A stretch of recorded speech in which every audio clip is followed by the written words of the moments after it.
কি গো, এত কিছু রান্না করলে ওখানে কি পান্তা ভাত খাচ্ছ নাকি? হ্যাঁ, বাহ, সুন্দর। পান্তা ভাত। তো আজকে তো তুমি মাংস করেছো, তারপরে আবার ওখানে কি সেদ্ধ ফেদ্ধ কি সব রয়েছে? হ্যাঁ, পেঁপে সিদ্ধ নিয়েছি, মাংস করেছি আর শাক ভেজেছি, আর কালকে রাত্রের মাছ রয়েছে, এটাকে জাল দিয়েছি, তো ওটা দিয়ে আমি এখন খাবো। আর তারপর আমি আলাদা একটা পাত্রে দেখে এলাম যে মাংসের সে বড় লেগ পিস টিস আলাদা করে রেখে আসছো, তা কি তুমি কি খাবে? ওটা তুমি খাবে, কারণ কি বলতো, সংসারে যে মোড়ল হয়, মানে যিনি কর্তা হয়। মোড়ল? আমাকে মোড়ল বানিয়ে দিয়েছো? এটা ঠিক শব্দ হলো না। তাহলে কি, সংসারে যিনি সবকিছু করে, সব দায় দায়িত্ব পালন করে, তা সে মোড়ল না তো কি? আচ্ছা, তার জন্য কি? তার জন্য আগে আলাদা করে রেখে দিতে হয়, মানে এটা খেলে। এটা খেলে কি হয়? সংসারে কি উন্নতি হয় না শান্তি থাকে? কোনটা? উন্নতি হয় না, শান্তিরও ব্যাপার থাকে না এরকম। এটা কি বলতো, এটা একটা বলতে পারো স্বামীর প্রতি ভালোবাসাও থাকে, কর্তব্যও থাকে। ও বাবা, বিশাল ব্যাপার। তাহলে তুমি ওই মাংস আলাদা করে বড় বড় পিস রেখে দিচ্ছ, তোমার বেলা একটু এই সমস্ত খাচ্ছ, তাহলে কি তুমি অফিসে কিছু নিয়ে যাবে না? হ্যাঁ, অফিসে তো নিয়ে যাবো, মাংস ভাত নিয়ে যাচ্ছি। তাহলে শান্তি, তাহলে এটা কি শান্তি সংসারের মূল মন্ত্র না আরো কিছু আছে তোমার? শান্তির জন্য 3টে মন্ত্র আছে। আচ্ছা, বাহ। প্রথমত হচ্ছে মেয়েদেরকে ভীষণ ধৈর্য ধরতে হয়। বিয়ের আগে মেয়েরা অনেক রকম থাকে, ধৈর্য থাকে না, জেদ থাকে ভীষণ, কিন্তু সেটা বিয়ের পর সংযত করতে হয়।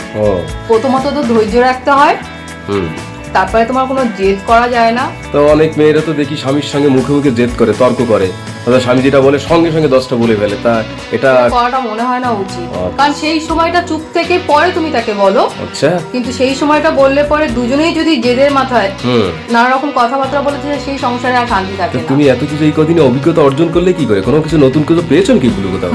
বলে না, মানুষ সংসার করতে করতে শেখে। আমিও সংসার করতে করতে শিখছি, বেশি দিন হয়নি, তবুও সংসার করতে করতে শিখছি। আর আশেপাশে তো দেখি। আচ্ছা, আশেপাশে কি দেখছো? আশেপাশে কত ঝামেলা স্বামী স্ত্রীর মধ্যে। এই একটা কথা স্বামী হয়তো বলছে, তার বিপরীতে হয়তো তার স্ত্রী আবার তাকে শোনাচ্ছে। এতে কি হচ্ছে, দুজনের মধ্যে দূরত্ব। না, মানে আমি বলছি প্র্যাকটিক্যাল লাইফে তোমার কোনো বোন বা বান্ধবীর এরকম ঘটনা তুমি দেখেছো নিশ্চয়ই? মানে তুমি এত সকালবেলা এত সব জ্ঞান গম্ভীর দিচ্ছ, মানে তো আমি তো অবাক হয়ে যাচ্ছি। আছে, দেখেছি। কি দেখেছো বলো তো? দেখেছি স্বামী স্ত্রীর মধ্যে মানে এইরকম মানে কথায় কথায় জবাব দেওয়া। তার জন্য শুনতাম যে স্বামীর সাথে বনিবনা হচ্ছে না, তারপরে ধরো নানা রকম কথাবার্তা, কুটকাচালি, যেটা হয়তো বাইরের লোকের কথা শুনে স্বামীর সাথে মানে ঝগড়া করছে। তাহলে সংসারে শান্তি টেকানোর জন্য তাহলে তুমি কি বলছো? জেদ করা যাবে না, আর স্বামীর সঙ্গে মুখে মুখে কি তর্ক করা যাবে না, আর হচ্ছে ধৈর্য রাখতে হবে। আর কি কুটকচালি নাকি একটা যেন বললে, বাপের বাড়ি কি সব বলছিল? বাইরের বলো, ঘরের লোক বলো, বাইরের লোক বলো, কারোর কথায় কান দেওয়া যাবে না। তারা অনেক কিছু বলে, সংসার ভাঙার জন্য অনেক কিছু, অনেক রকম। কিন্তু সবই তো হলো ম্যাডাম, কিন্তু আপনি এত কিছু রান্না করে স্বামীর জন্য বড় মাংসের লেগ পিসটা রেখে এই যে খাচ্ছেন, এ তো লোকে বা আপনার কলিগরা বন্ধুরা দেখলে তো আমাকেই কিরকম চিচি করবে। হ্যাঁ, এটা দেখো, এটা আমার স্বভাব। আমি এসে পর্যন্ত আমি দেখেছি, তো আমার মাকেও দেখতাম কোনো সময়, মানে সেরকম নয়, সব সময় দেখতাম সবাইকে দিয়ে নিজে মানে শেষ পাতে খেত। সেটা আমার মধ্যেও আমিও মনে করি যে তুমি চেষ্টা করছো। হ্যাঁ, চেষ্টাটা তাকে ভালো, কিন্তু কথা হচ্ছে ম্যাডাম, প্র্যাকটিক্যাল লাইফ আর বাচনভঙ্গি দুটো আলাদা হয়ে গেলে কিন্তু মুশকিল। মনে থাকবে তো আজকে যে সুন্দর সুন্দর কথাগুলো বললেন, এগুলো সব থাকবে তো লাস্ট অবধি? এখনো পর্যন্ত ঠিকঠাক রেখেছি। আমার থেকে বোধহয় তুমি বলতে পারবে ভালো। না, সেটা আমি কি করে বলবো? মানুষের মাইন্ড শুনেছি সেকেন্ডে সেকেন্ডে পাল্টা, বিশেষ করে মেয়েদের মন নাকি সেকেন্ডে পরিবর্তন হয়, সেটাই বলছি আর কি। যাক, আপনি যে বলছেন এটাই ভালো লাগছে। যা খাচ্ছেন এ তো আমার নিজেরই খারাপ লাগছে। পান্তাটা সবথেকে ফেভারিট, জানো তো? হ্যাঁ, সেটা আমি শুনেছি। মনোরাইজ কি বলে গেছিল জানো তো? তুমি জানো?